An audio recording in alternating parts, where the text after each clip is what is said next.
A big issue I have with Sony Vegas is going into a project 6 months later and you suddenly find you can't locate music files, it can't locate video clips, lots of things seem to be missing. So some simple housekeeping before you start really will make your life easier. So go and create a main folder on your hard drive. I've called this one Tutor. You may elect to obviously call it Vegas Projects. Go into that folder and make a folder for the project you're about to work on. So in this case, Project 1. Again, I'm going to say make 4 additional folders before we even open Vegas. Music, where you put in the MP3 or music files you intend to use. Photos, these could be photographs from your video camera or from a normal camera that you're going to download. Photos from video will be empty and I'll cover that later. And of course, your raw video clips. Now that all of those in position, let's start Vegas. Before we open Vegas, here's a little tip for any of you that have been playing with Vegas and found that you seem to have messed it up a little. Windows aren't opening in the right place, certain pop-down menus don't seem to be there anymore, or you've set some strange parameter that seems to be messing up your Vegas projects or messing up your rendering. I'm not suggesting you do this every time, but if you'd like to reset your Vegas back to factory defaults, let's do the following before we open Vegas. Hold Control and Shift, open Vegas, and it's going to say, do you want to reset all of your preferences to default values? So I'm going to say yes. Now it's basically opening Vegas as if you just freshly installed the software.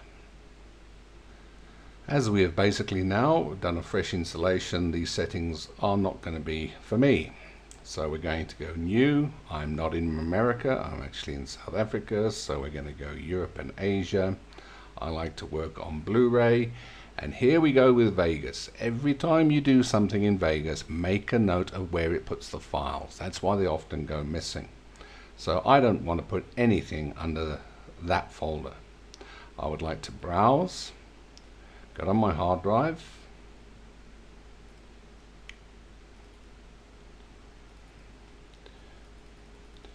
go under Tutor, Project 1, and that's where I want to save this project, under Project 1. So the folder is Project 1, so I say OK. So at least you can now see where we're going to save our project, and I'm actually going to repeat it. I'm just going to say this is Project 1,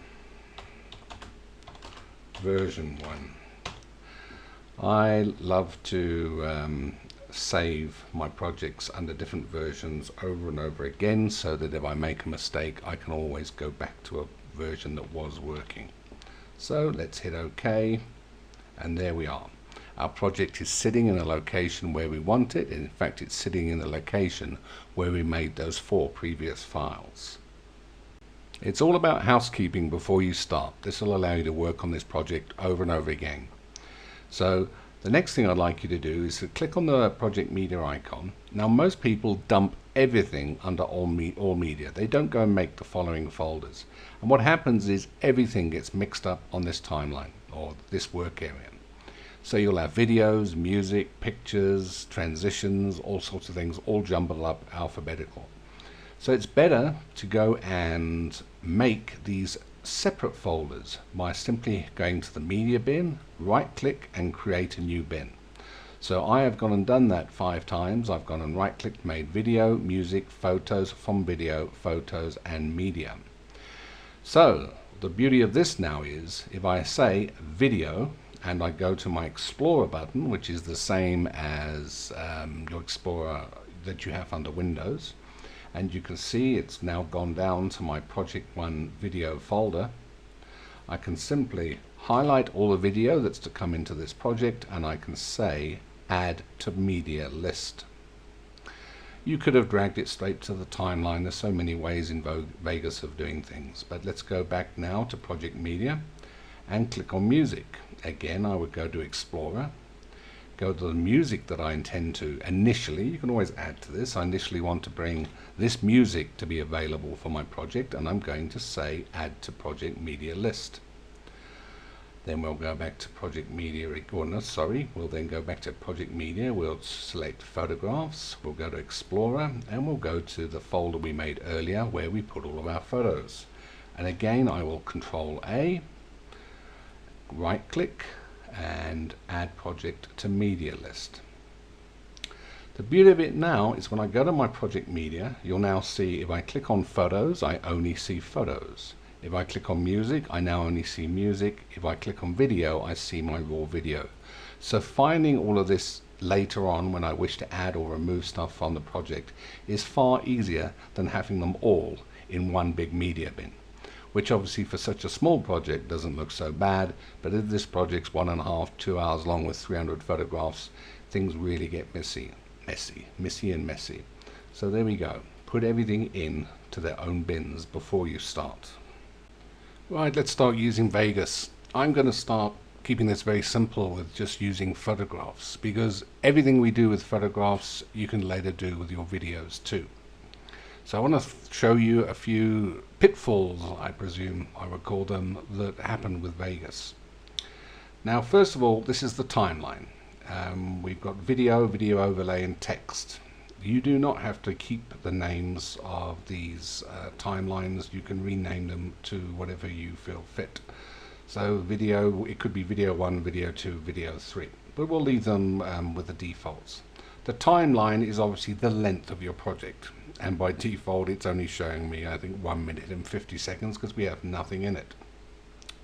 Now if you remember, if you did it the good old way, you should be able to go to your project media now and click on your photos button, and there are the 4 photos that I wish to bring into this tutorial. So we can quite simply drag it to the timeline under video, or maybe we'll make it the one up there and make it, we'll change that one there to photos. Right. Pain in the butt number 1. You'll notice that the photo does not fill the screen or the width of my project, which I've gone for 1920 by 1080. Or let's just say that's the size of my television screen. So if I was to create a video right now and I played this on the television, we're going to have 2 lovely black stripes down the side of the video. Now there's a couple of ways of sorting that out. The one could be we go and select a drop down option there and change it to 16.9 widescreen aspect ratio. We could right click and just say match aspect output ratio. That would also do the same, but that's a bit of a pain if you've got a whole load of pictures to pull in. Now by default, if you're like me, I generally like my photographs to fit the entire screen. So what we're going to do is, instead of that, we're going to go to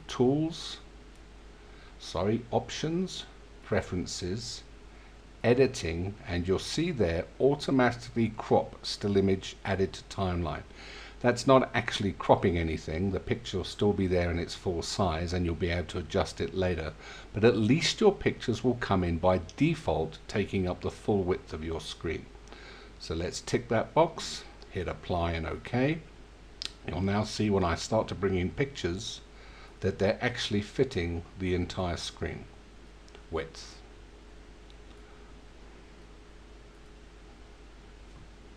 Unfortunately, like all tutorials, the good fun stuff comes later, but I think we really need to do some of the basics that will allow you to edit quickly and work far more productively and save many hours when editing a project. You'll see that I've currently put 4 pictures on the timeline. They'll come in at the default of 5 seconds. What do I mean by that? If I hit the space bar and play that video, it will last on the screen for 5 seconds.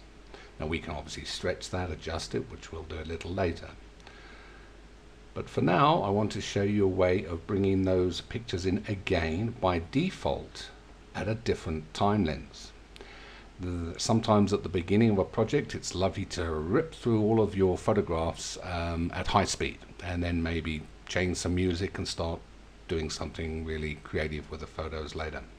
So by default, if you were to bring in all your photos, already I've shown you how to make them fit the screen, but let's pull them in at a different speed, those same four. Again, we're going to go to Options, Preferences, Editing, and you'll see new still length image is 5 seconds. Well, 5 seconds is way too quick if you're just putting in a quick flash through of your photograph. So let's go to 0.2 of a second and apply and OK. Now I've done nothing with this timeline. I haven't stretched it, which we haven't covered yet. All I've done is bring in 4 photographs. You'll now see, if I go to my photo bin and I Control A to bring all my photo, well, let's bring all 4 of those in, that they're coming in, and it seems a bit strange, but there they are, because they've now come in at 0.2 seconds, which is going to seem very odd. So let's pull it in a few times. I'm going to delete these just now. I'm only putting them in there to show you the effect. Oh, I could have Control C and I presume Control V. Let's try that. Can I? Control V? Nope. Now again, if these images were played, they last for 5 seconds, but look what happens when I play this. It's flicking through the photos really, really fast. So that's how you bring images in at different lengths by default. And again, this is all about defaults. You can stretch and shrink the speed that a project or an image will stay on the screen for quite simply by using your mouse. But this is how we get the defaults in. Right, here's look at some other buttons that people often ignore. These ones here at the top of the screen, or at least the ones I use. The first button is Enable Snapping. I'm going to turn that off. Now you'll notice when I move a picture up to another one, it's trusting me that I'll find where it should go to be a clean crossover or a clean snap. So I don't like that. I don't ever turn it off. So we're going to re-enable it, and you'll now see the difference.